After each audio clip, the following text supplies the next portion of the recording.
My name is Tiff Gilding. I'm president of Mount Nimble Hall, this heritage hall. I hope that, like you, that like me, you get quite a heartwarming feeling that when there's a topic, Heritage Night in Austinville, we suddenly get such a huge interest. It has actually quite surprised us. There's about 20 people sitting on a wait list that weren't able to come in because we set the ceiling at 80 people tonight. I would like to just do a little population survey to get a sense of who is here. It might help our speakers. I'm going to want you to identify with one of three groups. Group one, you either live in Austinville or close to Austinville now. Group two, you used to live in Austinville or close to Austinville. Or group three, you've actually never lived in the valley or close to the valley. So let's just do first of all group one. Show of hands, how many people currently live in Austinville or close? I'm going to say, I think that's probably just over about a third.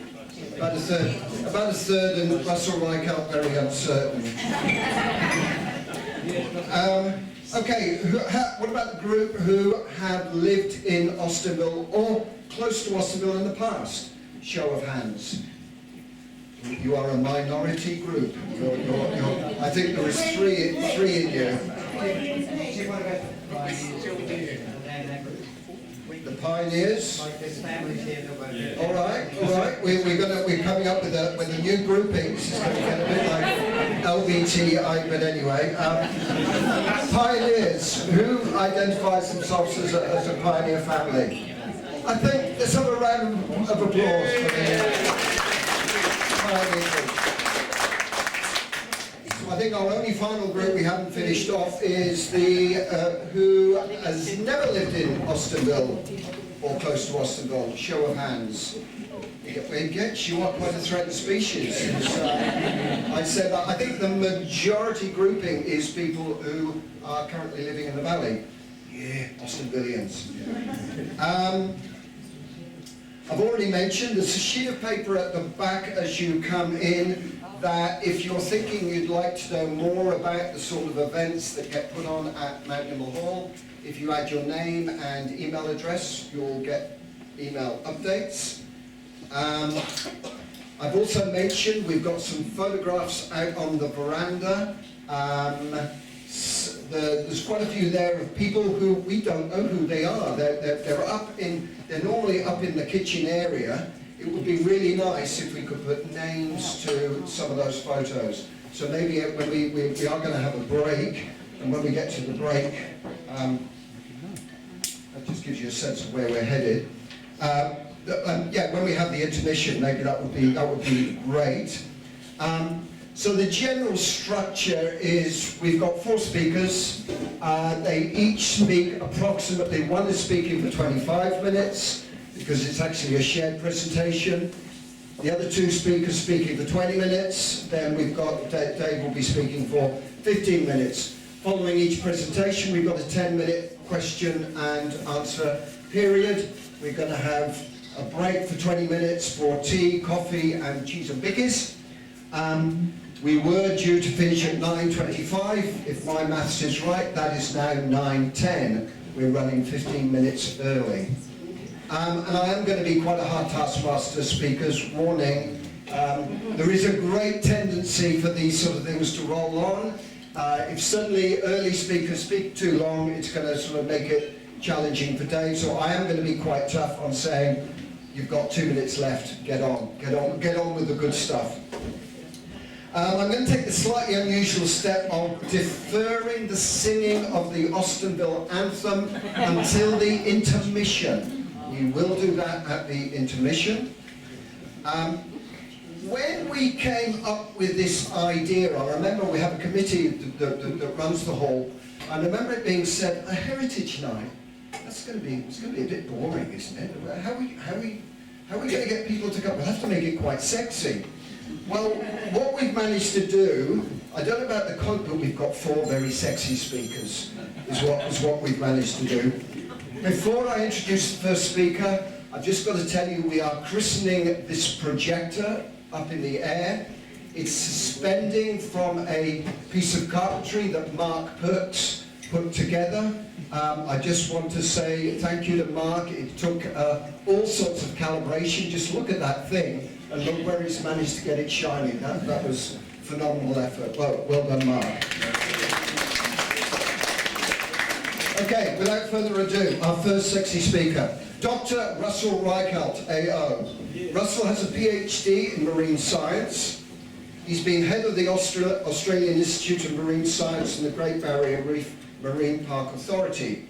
Currently, he's on the board of the Australian Climate Change Authority and represents the Prime Minister at international meetings of the 17-country group called the High Level Panel.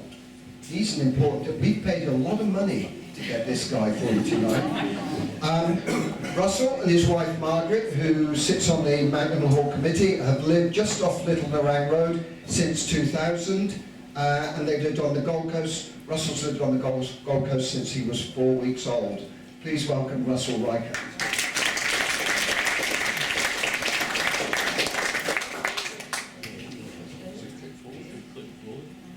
Look, welcome everybody. It's terrific. What about a Heritage Night? Who would have thought that this is a great crowd, and really appreciate it. Hope to learn a lot from the other speakers as well. But look, my first task is to kick the ball off by introducing Uncle Steve. He's an elder from Combermary, but actually I might even have that wrong, Steve, so you correct me. But tell us, your... take us through your welcome to this country from your First Nations perspective. Thank you, Steve. Over to you.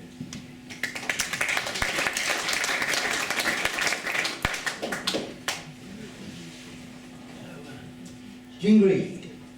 Jingri is hello in the Yugambeh language, which is all the Gold Coast Yugambeh language. We say the Mabin people for Aboriginal people, or say Guri people.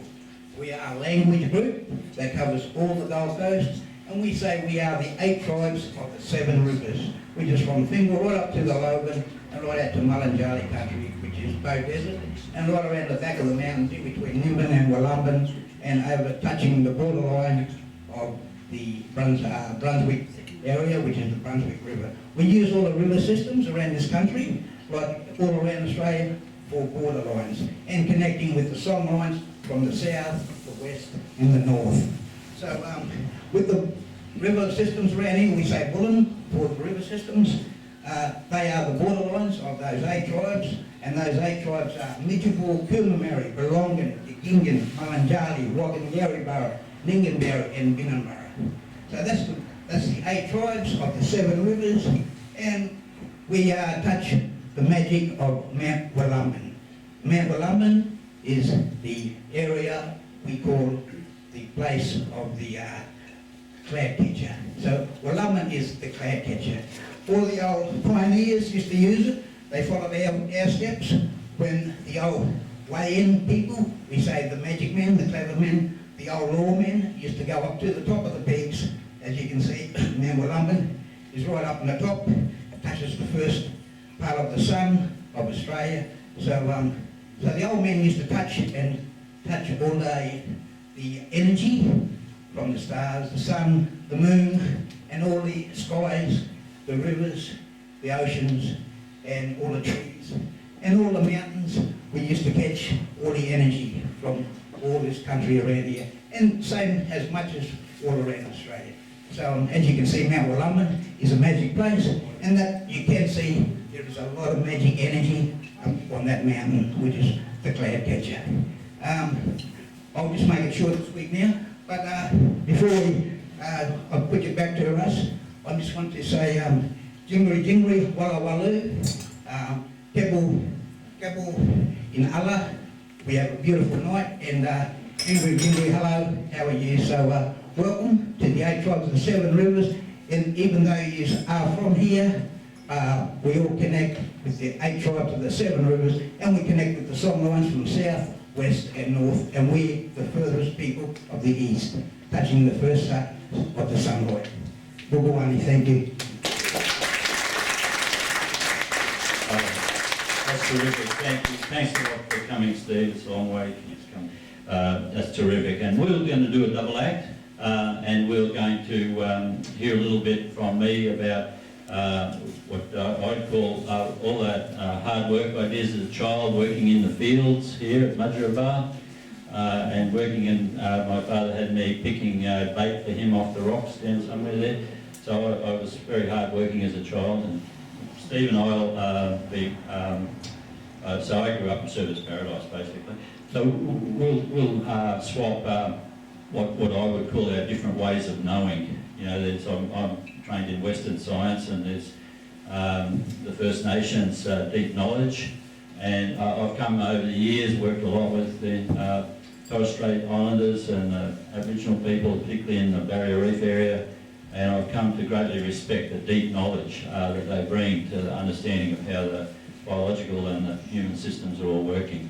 So we'll hear a bit more from Uncle here in a little while. I thought I'd just start with some, this is the sort of what now that I'm pretty trendy, I call too long didn't read. I'm going to explain what's handed down from the past is actually heritage, and why Mudgeeraba Creek Valley, Austinville, because I'm a bit further down the creek, is a special place in a special region, and it's flowed from the edge of the Gondwana temperate rainforest to the sea for about 20 million years, give or take. And when the big volcano stopped gushing lava, and you say, what?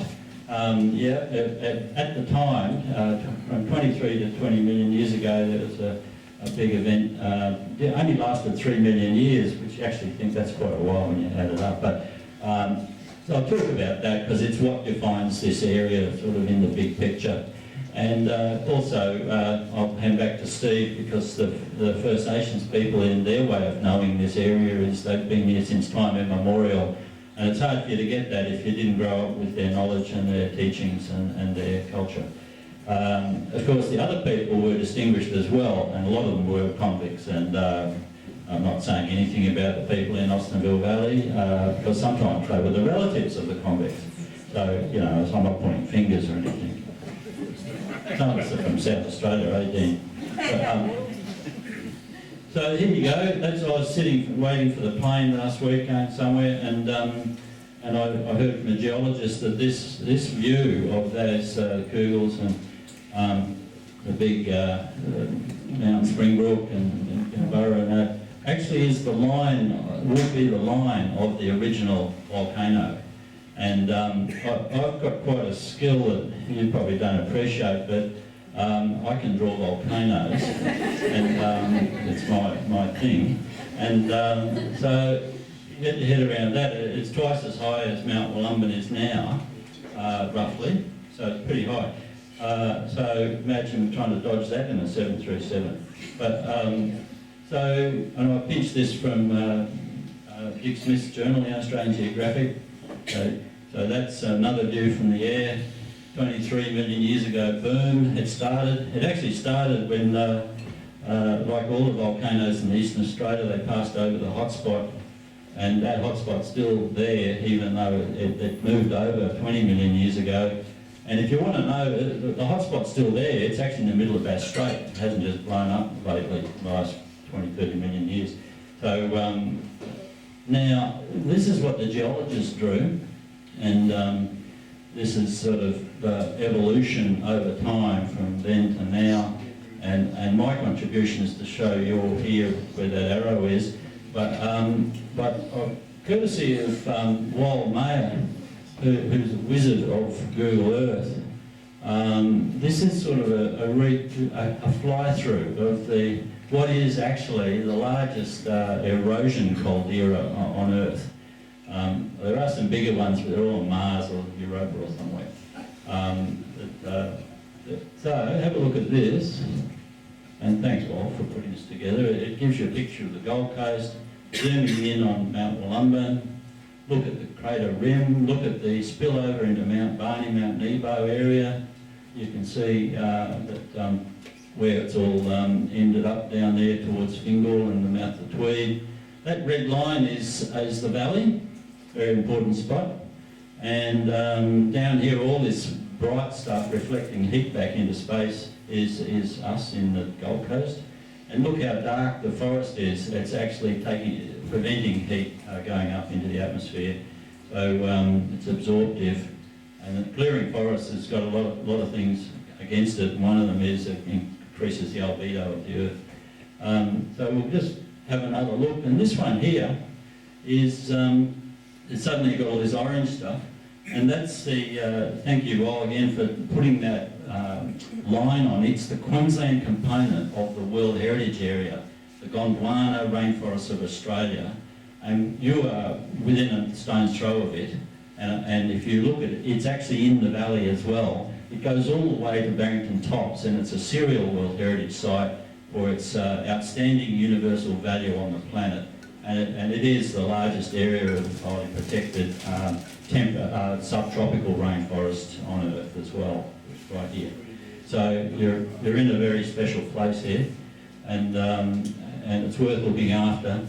And I say to the valley folks, you're the last buffer between this unique spot on the planet and the increasing expansion, because it's such a great place to live, the Gold Coast. Everyone wants to come here. And we've got, what, 4 or 5 million people now between Noosa and Byron. So anyway, we'll hear a little bit more about that. I think, yes, courtesy of Wal, we get another look of where you are now in relation to the Spit, Gold Coast. It's all, we're up about 9 kilometres here, zooming in. And now, if you look really carefully, that's sort of a vertical view. If you look at this spot here, that's Wal and Heather's place, I reckon. It could be. Might not be. My place is, me and Margaret live further down the hill. We're about down here somewhere. So we're outside but near. But it does show you the extent to which the valley is still very high value, high forest cover, and to be treasured. And this is the Antarctic beach, the Notophagus. And if you haven't, you've probably all been up there and know much more than I do about it. I've only been, I get tired getting to Natural Arch basically, but Mum used to take us up there and we've been to see these trees. And it is one of the few places on the planet where you can sit down, if you get away from the track and sit down and stare at the trees, you're looking at the identical plants from 100 million years ago that have survived that period of time. It's mind-blowing when you think about it. The fossils of the what's the Cowrie, the Agathis, and some of these other things. Yeah, you'd be better than me on this, mate. Well, this one, the Agathis, the fossils that are in the books of Greening of Gondwana, there's a bunch of them, as there are the Notophagus from Gondwana as well. And so, yeah, just sort of suck that in. I'm sure most of you would have walked through these big roots and things and seen the tree ferns. That term, outstanding universal value, is actually an expression in the World Heritage Convention that 240 countries have signed on to. And it's the reason you get on the list of World Heritage is that you meet their criteria for outstanding universal value. We've got quite a few in Australia.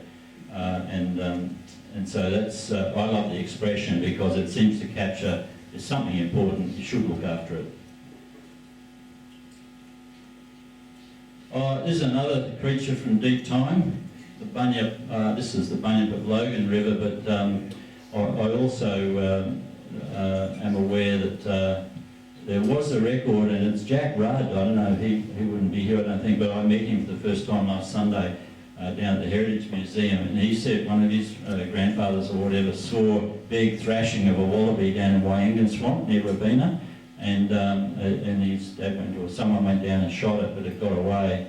But he thought it was, and this is the Logan in 1926, I think, if I've got the date right. Well, it's in all the books about the area.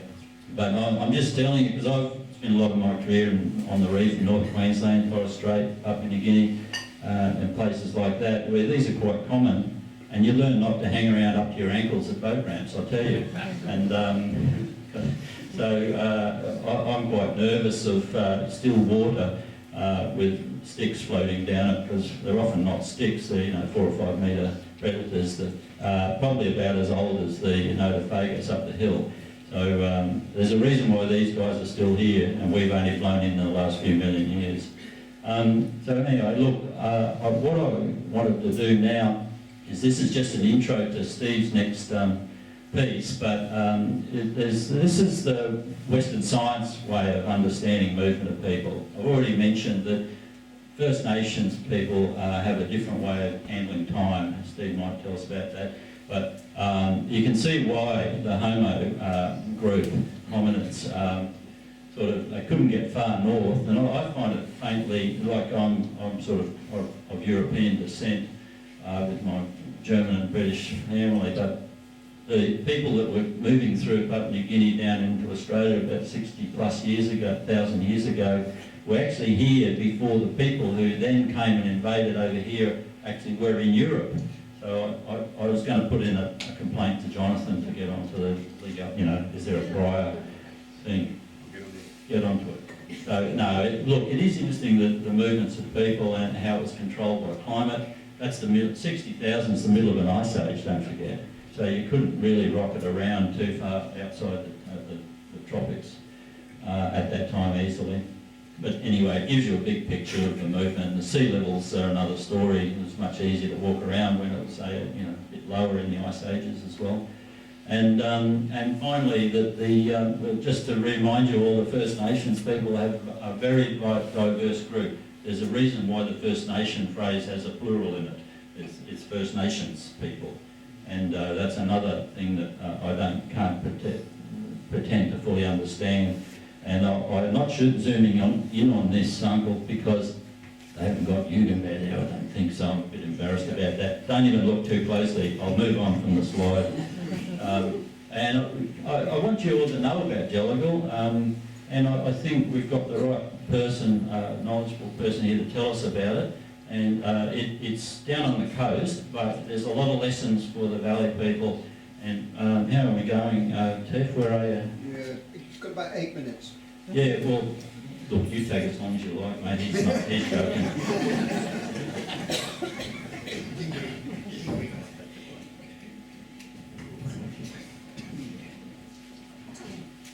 Hey, talking about what Russ just said, talking about Gadigal. We have many landmarks around the Gold Coast, which is the Yugambeh language of the 8 tribes again, of the 7 rivers. Like I said, the 7 rivers are the borderlines, so rivers do help us out.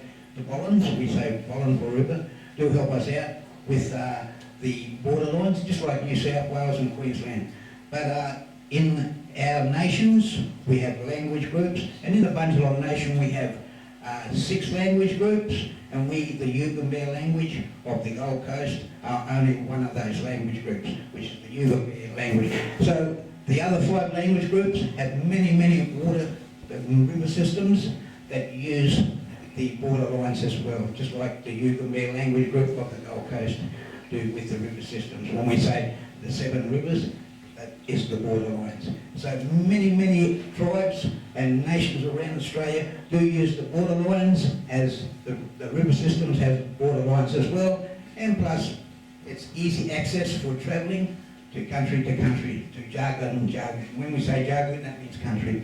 So yeah, so there was a lot of good access, very, and we used to use the water systems, which is the beach fronts, to go north up to the song lines and down south to the song lines, connecting with a lot of festivals, just like the Gold Coast Show, or the Bunya Festival is the same thing, like the Brisbane Show.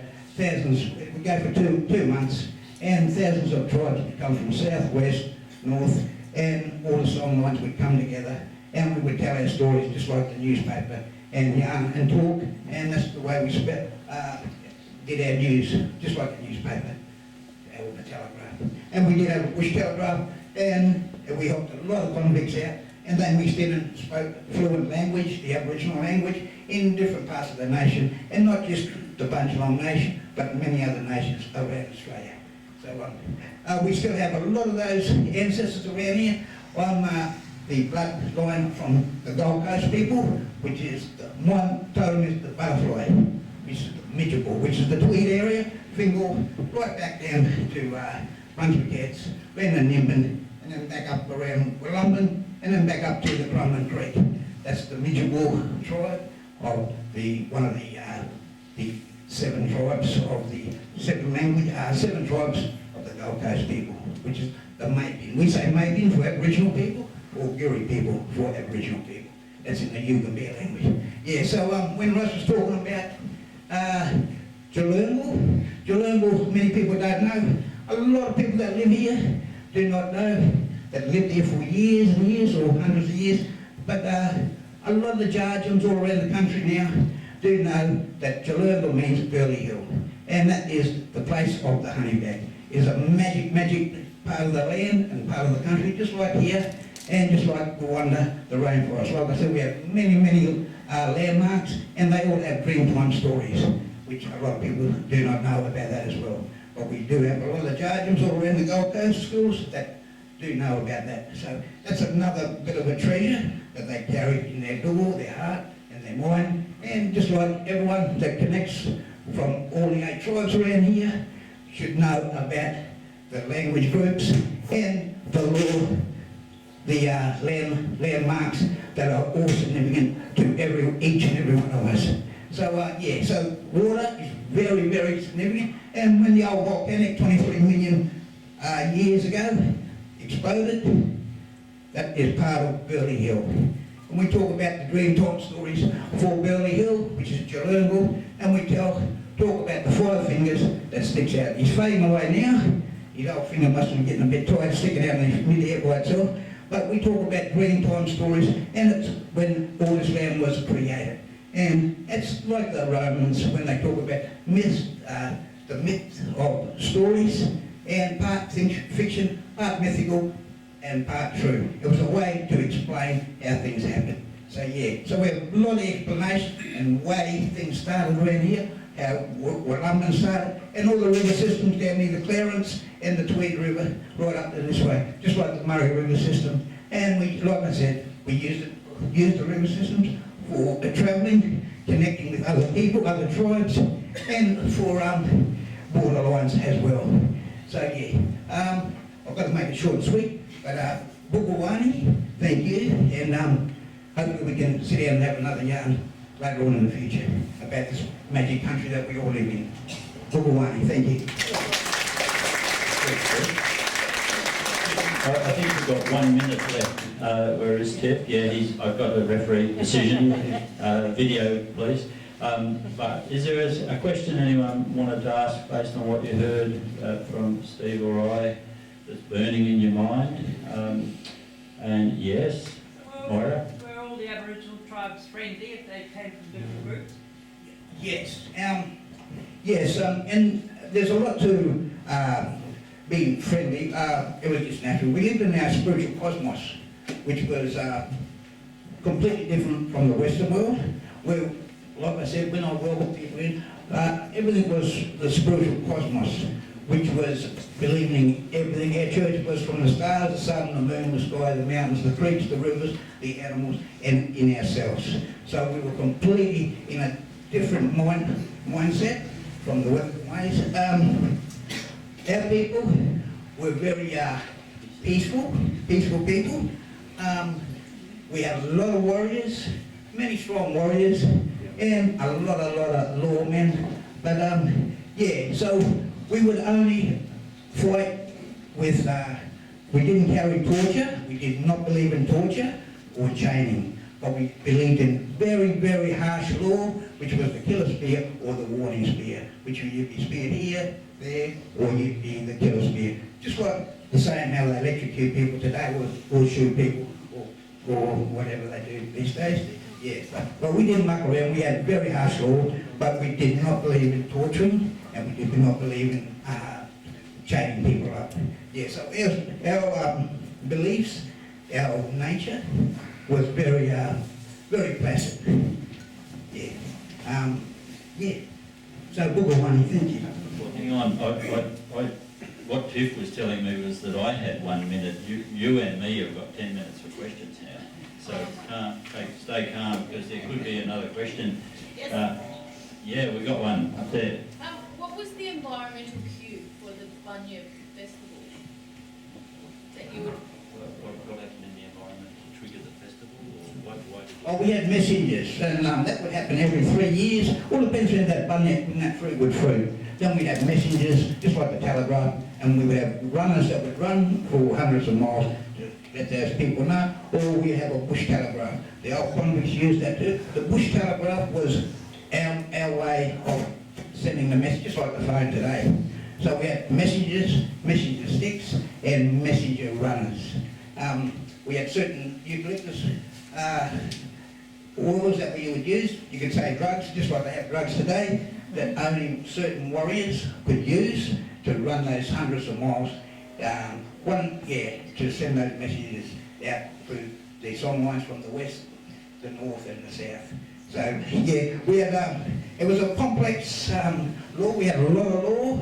Like I said, our law was very, very strict, but we did not punish people. It was dealt with straight away, instantly.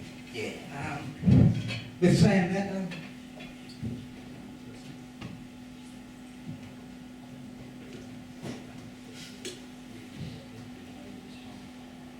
well, like I said, if it fruited early, the bunyip fruit would fruit early, we would send messages out. So we had all different ways, systems to send out those messages. And people, like I said, it was like the Southport show, or the Gold Coast show, you could say. And people would come, it would last for 8 weeks, 2 months.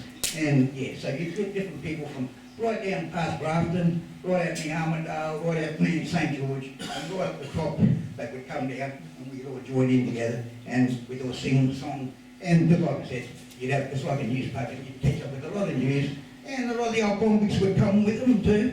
Some of the old tribes, some of the Bray Park family, they were estate people from outside of Moolumba. They were a little suburb there, and they built the estate up there for the young Aboriginal warriors. There was about 90 people used to live with them, and they did all the drainage and that, and used the river systems for the timbers. And a lot of my uncles were timber cutters, and they used to use my uncles and the old people for wiring for the cypress wood. Yeah, and we used to help them, and we used to climb the trees and show them. Our people had very good eyes in the old days, and they could see the flowers from one valley to the other. So the old pioneers used to use the young warriors as well, and they were good Jimbalans. When we say Jimbalans, they were good friends as well. You had some bad and you had some good. Yeah. So yeah, there's a lot to it. Yeah. So. I got Dave in the wings waiting, but I've heard a rumour about these festivals. Now you can correct me. The different people have their trees that they would gather around, Yes. and there was certain marriage arrangements perhaps being made, Yes, yes. like going to St Hilda's when I was 15, you know, and yeah, and well, we only shook hands, but yeah, but is that true? It was a social thing as well. It was both social, meeting, and marriage as well, and letting stories know. And plus, like I said before, some of the old convicts used to mix with a lot of the old warriors because they got on good with families. Some of the families were really well, good Jimbalans, and the young farmers, the old pioneers, sons, usually all the sons, would come, which is Mr. Bray from Moolumba. He would go up to the Bunyip Festival with the tribal people that he knew that were working for him, and he'd go up there once in a blue with them and sit around and yarn and talk, and he could talk language as well. And there was many other pioneers that could talk language as well. Yes. We still got a second. I'll get Dave now. Dave Straighton. Oh, who was next? Just a question. No, Dave's got a question. Yeah. I heard that the word Mudgeeraba means the place where people lied. No. Is there a story behind that? Or? No, it's not the word. No. It means the place where people lied down. Yes. Yeah, you can always get those little things stuff with a lot of things. And yeah. Can I just, when I went to school,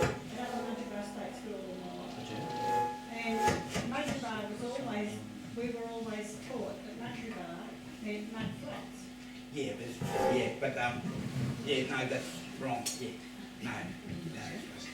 And Talabudra is a place of, rubbish, rotten wood. What does Mudgeeraba mean, generally?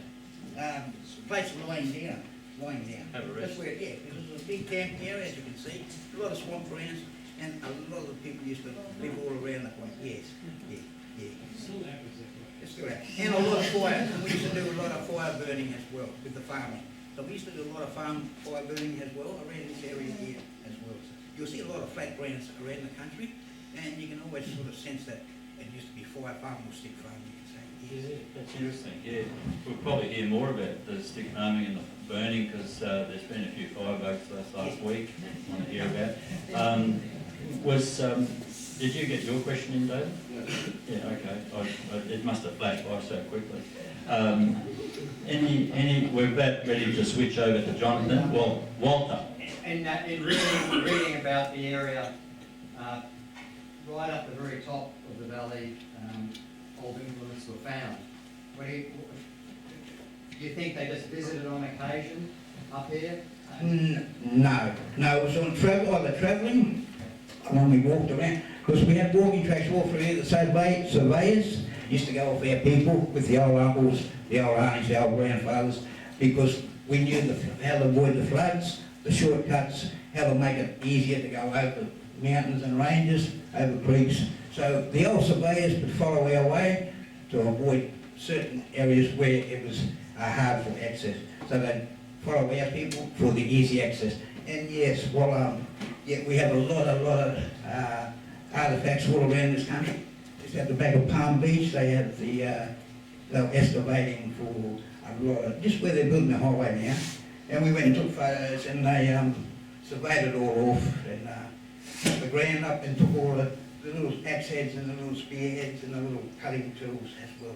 So, yeah, and a lot of the back of the Palm Beach was all swamp. So that was all waterways there too, all around the area. So it's all pumped in with sand now, made canals. But there were some beautiful lagoons around there. And yeah, and that was built, and you still get fresh water down there, but they're doing a lot of pumping with these high rises, and the water's going dirty now, underground. So, yeah, it just goes to show how things can get mucked up easy. Yes. All right. Well, look, I think we're ready to flip now to the next speaker. And could I get an applause for Steve?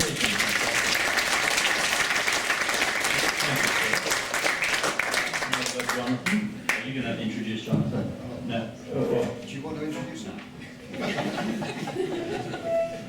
Yeah, our next speaker is going to be Jonathan Short. There was just a couple of things remiss in my intro comments. You may not have picked it up. We're actually dealing with a progression in time with the topic. So Uncle Steve, Russell were talking about the earlier time. Jonathan's going to move the time phase forward. Each speaker, we're talking about closer and closer to the modern day. The other big error I made, it's not a cheese and biscuit focus at the intermission. It's going to be tea. There are cheese and biscuits still be around, I'm sure. But actually it's going to be tea and coffee being served from the hatch. Is that going to be right, George? Yes. And I don't know why we're doing that. And there's also some wonderful sweet treats.